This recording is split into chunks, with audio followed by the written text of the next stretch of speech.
മറുപടിയില്ല. പാവം, ഞാൻ വരാൻ താമസിച്ചപ്പോൾ തിരിച്ചുപോയോ? കയ്യിലെ ഇല തിണ്ണയിൽ വച്ച് മുറ്റത്തിറങ്ങി നോക്കി. വയൽ വരമ്പിലൊന്നും കാണാല്യാലോ. ഇനിയിപ്പോൾ അകത്തെങ്ങാനും ഉണ്ടാവോ? അങ്ങന്യാച്ചാൽ വിളിച്ചാൽ കേൾക്കണ്ടേ? ഇതെവിടെ പോയി? തിരികെ അകത്തുവന്നു നോക്കുമ്പോഴുണ്ട് താൻ എന്നും വായിക്കുന്ന ആ ഭാഗവതഗ്രന്ഥം ഒരു മാല കൊണ്ടലങ്കരിച്ചിരിക്കുന്നു. സൂക്ഷിച്ചു നോക്കി. ഇത് ഞാൻ ഇന്ന് രാവിലെ കണ്ണൻ കെട്ടിക്കൊണ്ടുപോയ മാലയല്ലേ? ഇതെങ്ങനെ ഇവിടെ വന്നു? ആ കുട്ടി കൊണ്ടുവന്നതാവുമോ? തിരുമേനി ആ മാല ചാർത്താതെ പുറത്തുവച്ചത് ഇവനെടുത്തതാവുമോ? വീണ്ടും ഉമ്മറത്തു വന്ന് നോക്കിയപ്പോൾ തിണ്ണയിൽ വച്ച അവിലിന്റെ ഇല കാണാനില്ല. ഇത് അവന്റെ പണി തന്നെ. ഇതിനാണ് പതുങ്ങി നിന്നത് ലേ കുറുമ്പൻ. ഉണ്ണക്കണ്ണനെപ്പോലെ വികൃതി തന്നെ.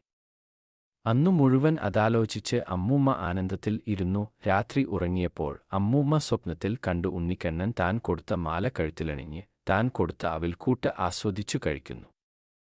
പെട്ടെന്ന് ഒർശരീരി പോലെ മാധുര്യമുള്ള മൊഴി കേട്ടു. ഇത്ര നല്ല അവിൽക്കൂട്ട് ഞാനിതുവരെ കഴിച്ചിട്ടില്ല. അമ്മൂമ്മ എന്റെ കൃഷ്ണ എന്നു വിളിച്ചുകൊണ്ട് ഞെട്ടി ഉണർന്നു. നേരം പുലർന്നിരിക്കുന്നു. എത്ര മനോഹരമായ സ്വപ്നം! എന്റെ കണ്ണാ, സ്വപ്നത്തിലെങ്കിലും കാണാനുള്ള ഭാഗ്യണ്ടായില്ലോ. അന്നും അമ്മൂമ്മ പതിവുപോലെ മാലയുമായി അമ്പലത്തിലേക്ക് നടന്നു.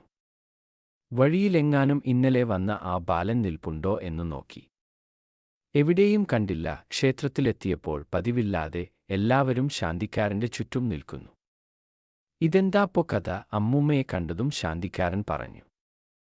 ആ വന്നല്ലോ. ഈ അമ്മയുടെ കാര്യാണ് ഞാൻ പറഞ്ഞത്. ഈ വീഡിയോ ഇഷ്ടമായെങ്കിൽ ഈ ചാനൽ ഒന്ന് ഫോളോ ചെയ്ത് സപ്പോർട്ട് ചെയ്യൂ.